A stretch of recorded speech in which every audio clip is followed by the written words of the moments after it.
All right, hello. So we are facing the second test. All right. So please recall that we are not going to go through the entire test as we had in the first test.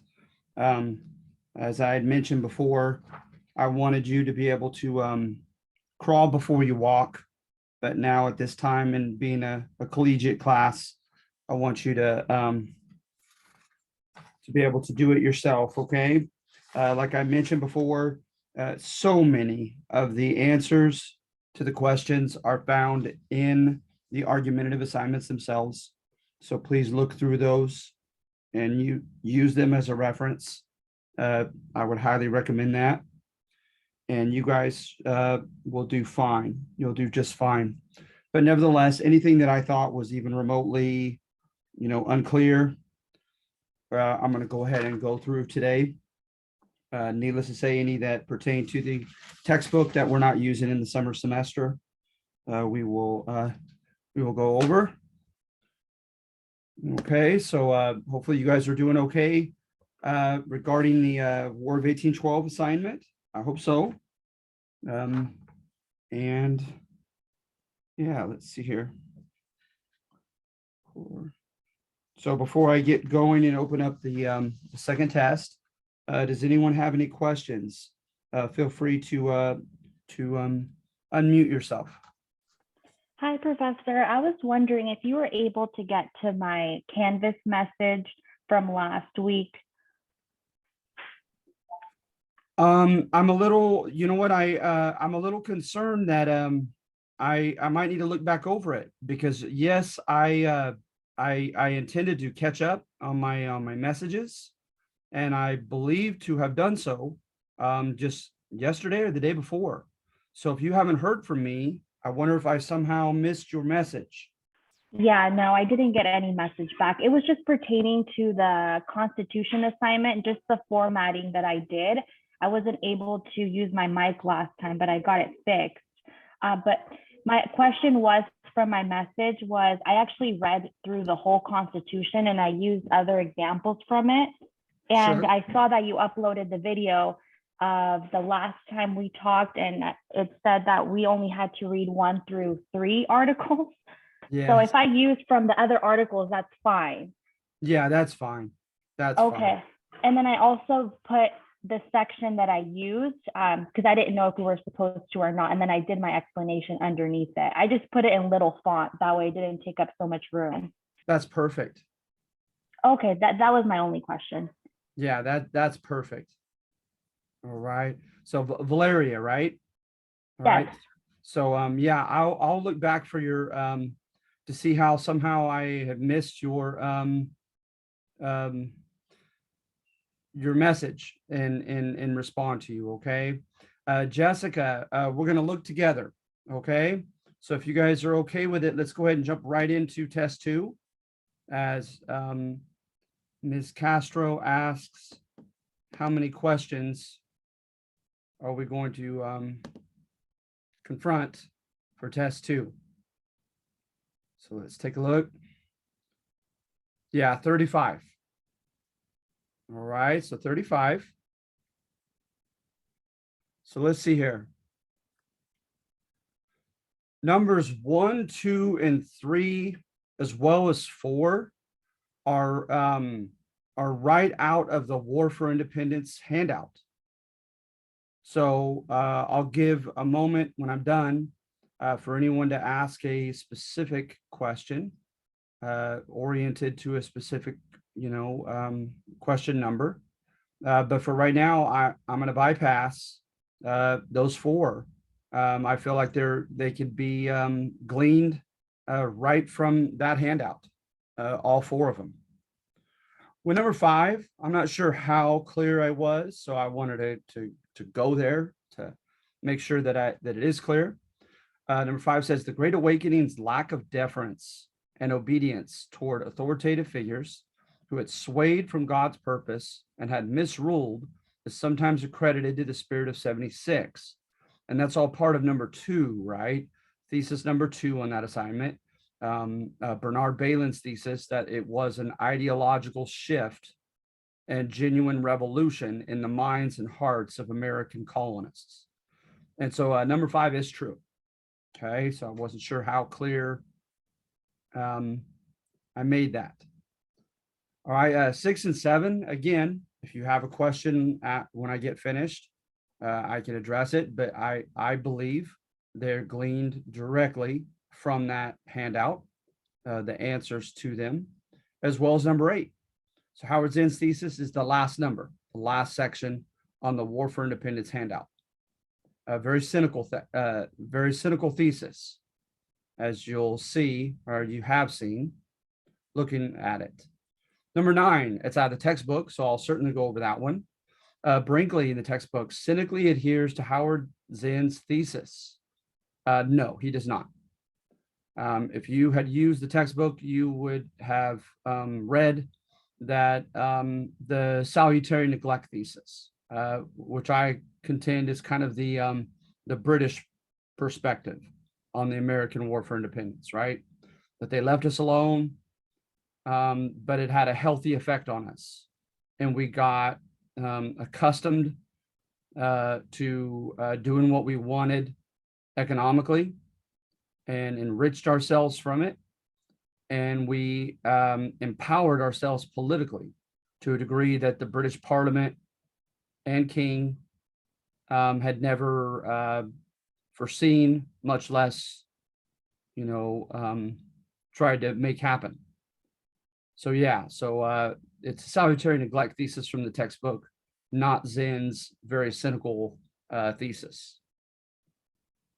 Numbers 10 and 11 are right out of Turning to a Republic, the Articles of Confederation. Number 10 is found in number 1, and number 11 is found on number 2. All right. Number 12, in case I didn't make that clear, during and just after the War for Independence, state-level governments established conservative institutions and practices for fear of revolutionary consequences of enlightened principles? No. And you could have gleaned that from number 1 in the Confederation assignment, the beginning of the section. And in my lecture video, where I made the argument that during the War for Independence and the few years after, some of the colonies were as enlightened in their political leanings as they will ever be, not conservative. So it's false. Number 13, I mean, you should kind of know this, but I'm not sure I have it explicitly stated from the Constitution assignment. We have option C, a constitutional federal republic. All right. Number 14, the founding fathers, as Adam Smith called for, created a laissez-faire capitalist system. No, you look at the great man history of the early republic, and you look at the slight vilification of Alexander Hamilton, how, remember, he frightened libertarians into forming an oppositional party. He certainly did not devise, as the Secretary of Treasury, a laissez-faire, let it be completely unfettered capitalist economy. So 14 is false. I briefly mentioned number 15 in the early republic assignment in one of the numbers, but I'm okay with going over it nevertheless. So look at A. We're defined as a philosophical, logical, historical defense of the need for a republic more centralized and less democratic than the Confederacy. Okay, absolutely.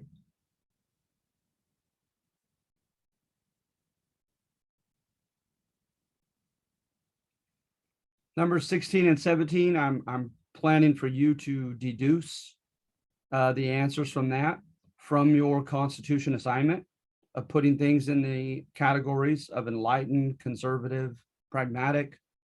And yes, there is wiggle room for disagreement. But hopefully we can be enough on the same page that you could guess the right answer on those two questions. Number 18, Governor Morris, John Adams, Alexander Hamilton, and other conservatives, right? Check out A.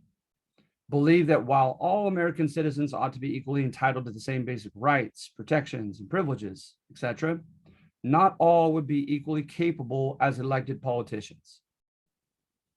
They called them the better sort.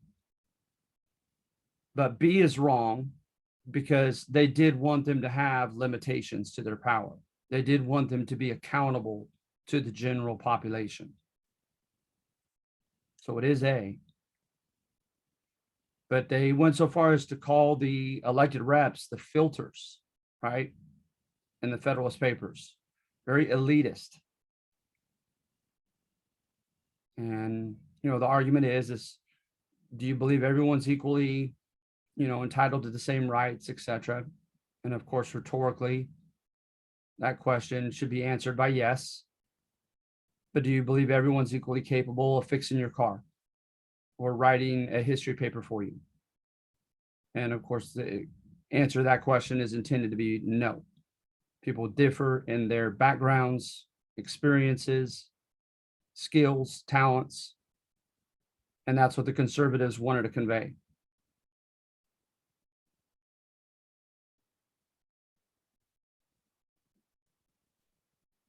Right, 19 should be pretty easy. 20 as well.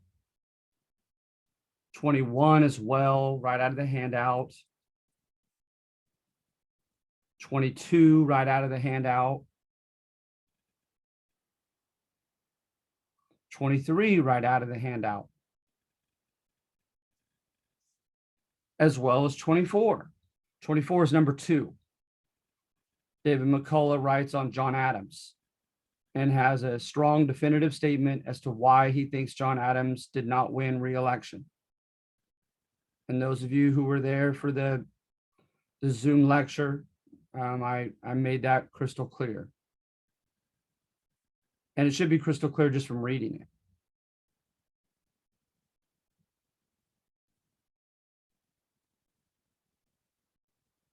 All right. 25, the Alien and Sedition Acts are right in there. 26, Hofstadter's thesis regarding Jefferson's alleged democratic tastes. Hofstadter's thesis is the second to last section, the one that's written in first person, right? About Jefferson supposedly venting his feelings about his mom and his dad. So that one, the democratic tastes, I call it the daddy thesis. Hofstadter's daddy thesis.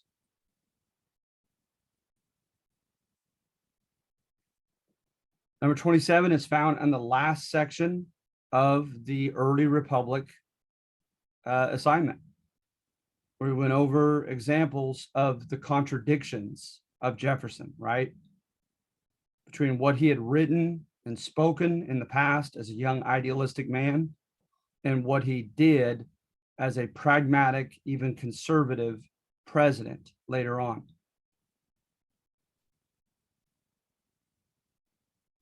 So those examples are found right in there, and I drew them out and mentioned them as well in the Zoom. It's 28, according to the text, President Jefferson was surprisingly bipartisan in his appointments, wanting to surround himself with divergent views. As you read, the last two sections are on Jefferson. You could easily guess that he did not do that. Oh, he wrote about that. Having open discourse from all ideological perspectives, allow the truth in discourse and debate to come out and to be eventually agreed upon, but he didn't rule that way. So 28 is false.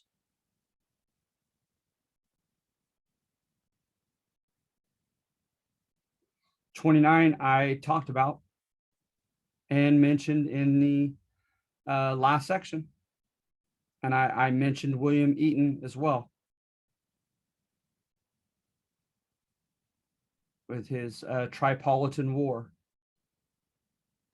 against the Basha of Tripoli. Number 30, Jefferson sadly expressed belief in essentialist, racist stereotypes of African Americans. And he privately and publicly refused to take a stand concerning his love affair with slave Sally Hemings. And of course, that should be found in there. That is true.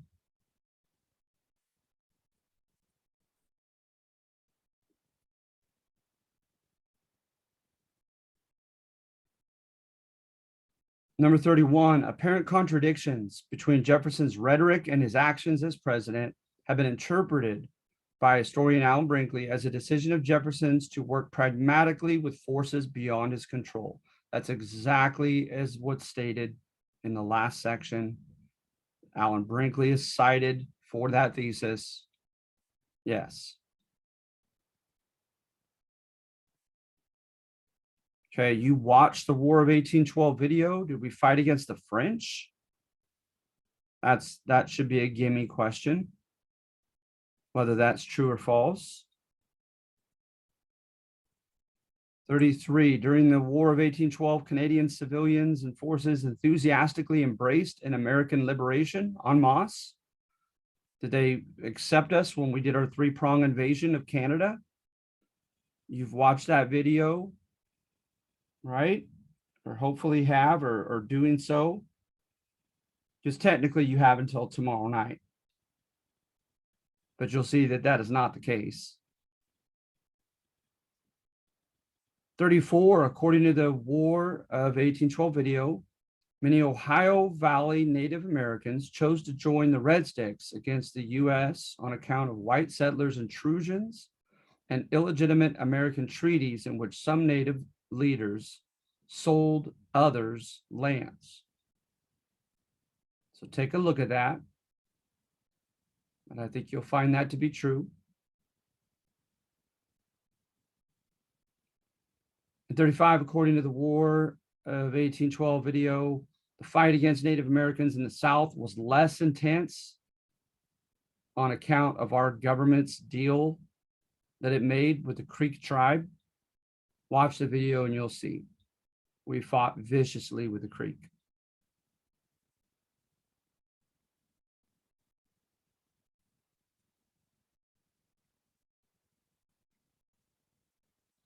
All right, so are there any specifically oriented questions? Because like I said, this is my philosophical decision of balancing, making sure that you guys are properly prepped for my tests, but knowing that this is no longer your first test and this is a collegiate class, knowing that virtually everything could be extracted from the argumentative assignments.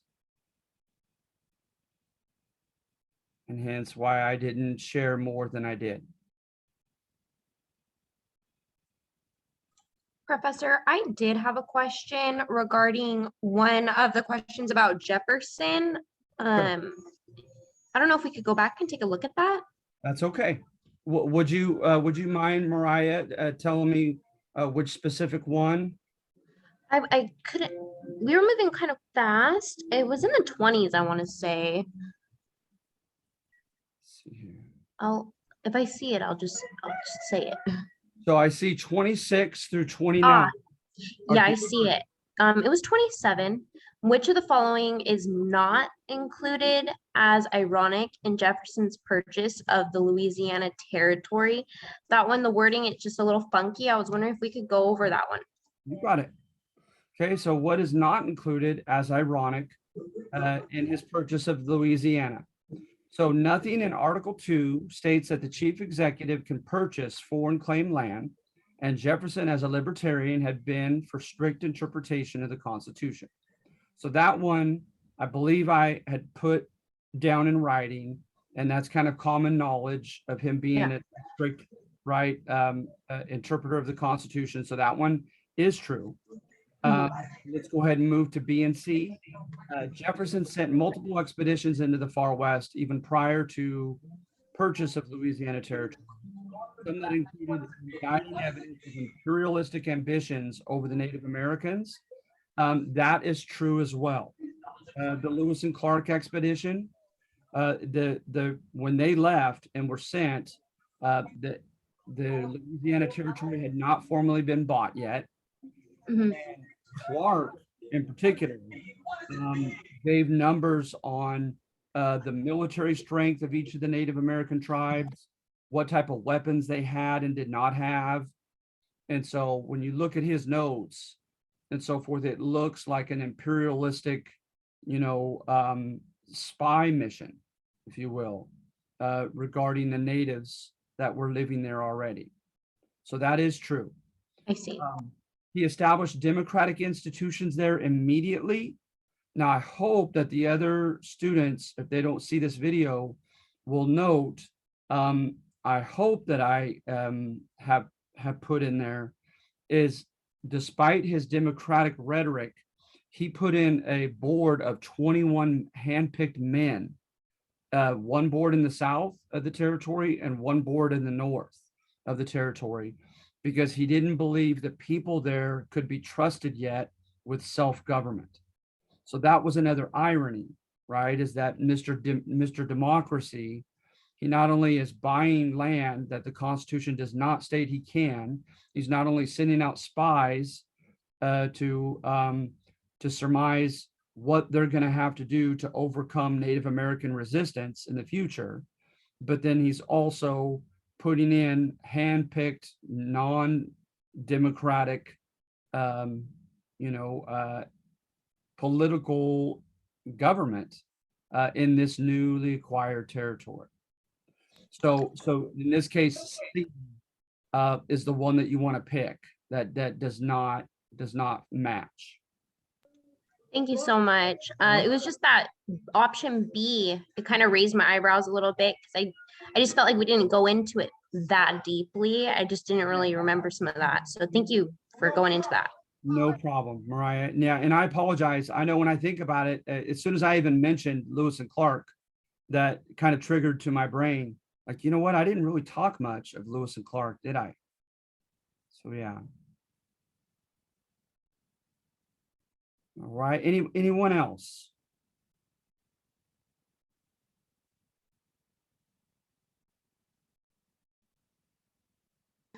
Now, I know that you said you didn't want to go over every question, and I'm totally cool with that. But I know last time you put up the quiz so that we could go in and look at it without having to take the test, Yeah. which I found was helpful. I don't know if you wanted to stay away from that avenue this time, but it was really great because I could go in and I could look back over the material before having to actually go in and submit the answers. No, absolutely. And you know what? I want to apologize, Mariah, because it was not, unlike my decision to not go through the whole test, not putting it up for you to see was not a philosophical decision. I just flaked out and forgot to post it for you. So by all means, stay on me, reminding me, so that as soon as you finish this, and as soon as you begin the very first topic after test 2, that you have access to viewing test 3. I have no problem with that whatsoever. And I'm sorry that I had forgotten to do that for test 2. No worries. Thank you for your flexibility. No problem. All right. So anyone else before we call it a day?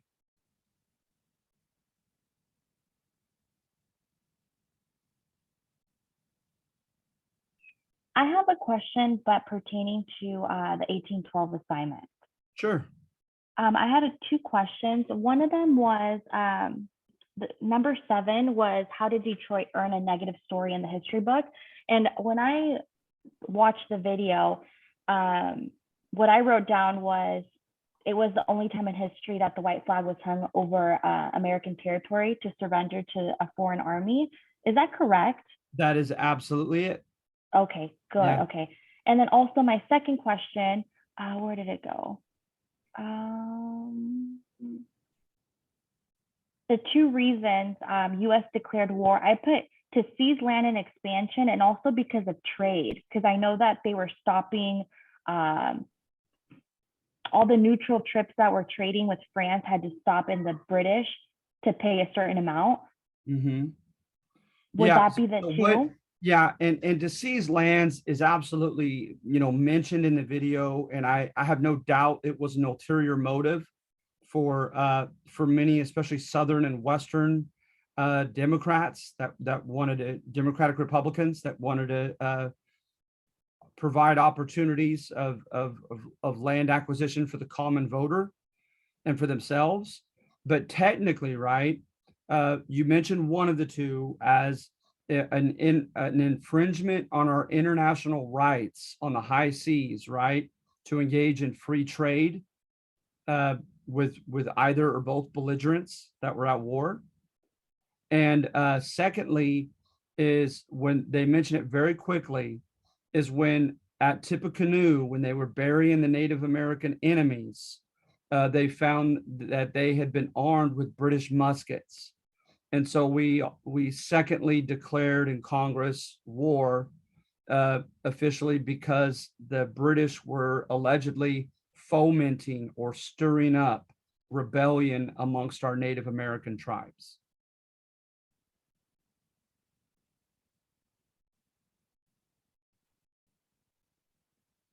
Okay, got it. Yeah, I did remember that part. And also, now that I remembered, the man who, I can't pronounce his name, but he was the one working on the other side. He was the Indian leader.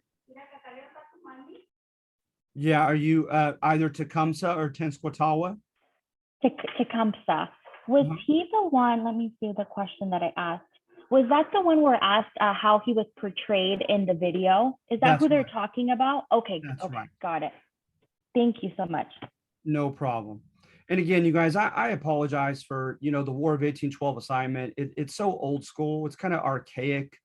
Doing something argumentatively, no matter how poorly sometimes I put together and write some of those sections, it at least encourages critical thought. It shows, nuance to issues and stuff.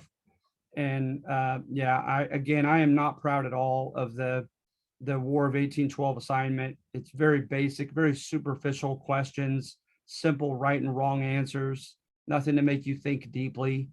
It's something I intend to change, but just haven't done so yet.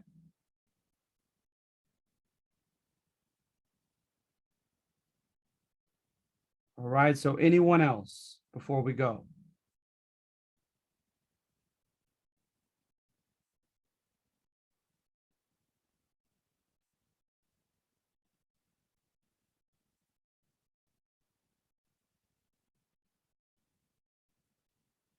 All right, so don't forget that you have your War of 1812 assignment due tomorrow in this summer session. And then you have until Monday night to do test 2. And I will try to be better and more efficient in posting this video that we're making right now as soon as possible to give you ample time to look over it and have plenty of time to make informed decisions when you take test 2. Please note also, though, you do not have unlimited submissions in test 2 and 3 either. So take your time, look at notes, but be very deliberate in submitting your answers and submitting the test, as this does not entail unlimited submissions like test 1.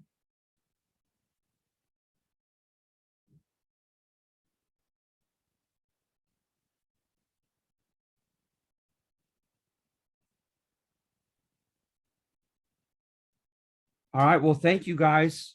You guys hang in there, okay? And I will, God willing, see you Tuesday. And we'll jump on to Andrew Jackson assignment. But just one more 3-week or 3 assignment week after this one. So hang in there. sorry, Yes. Professor. Quick question. Is test 2 available starting Friday and then it's open until Monday? No, I mean, it should be, it should be available now, is it not? Oh, I'm not sure. I haven't checked. I was just Yeah. wondering, just so Yeah, I can it see the should time be. frame. It should be available now. Yeah, Okay, got it. Thank you. But we have until Monday night to take it. that's right. Got it. Thank you. No problem. Right, Yeah, Professor, I just checked right now. I think it's not available. It's only test 1 that's showing up under the quizzes category. okay. All right, well, that is something I am going to rectify very soon.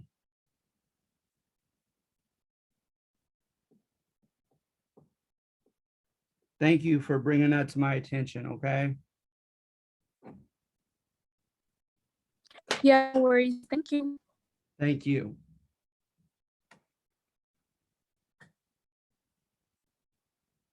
Okay, guys, you guys have a great rest of your week, okay? Great weekend. Thank you, you too. Bye, Professor. Thank you. Bye-bye.